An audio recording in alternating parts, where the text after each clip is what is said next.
Yahya Faye is one of the many fathers in Yemen's Saada province in mourning. Mohammed was his only son. The 9-year-old was on the bus full of children that was hit in a Saudi-Emirati coalition airstrike. My son used to go to the mosque and to school until the day before his death. He told me that there is a trip to visit some other school. I didn't want to let him go because he likes to swim and he's my only son.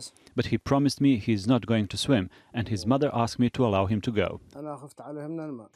Mohammed and his classmates were returning from a school summer camp. But when their bus stopped at a busy market, it was targeted by airstrikes. I heard the shelling and I went out thinking a house has been hit, as usual, to kill women and children.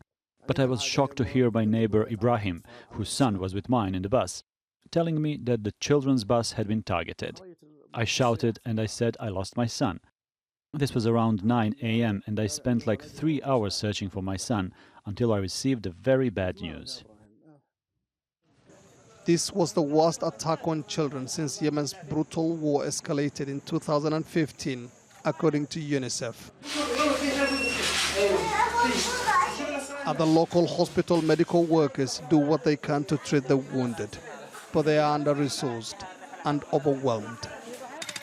In a cemetery, 29 child-sized graves have been prepared for the victims, but a joint funeral has been ruled out for now due to security concerns and fears of another attack. Some of the children will eventually be buried here though.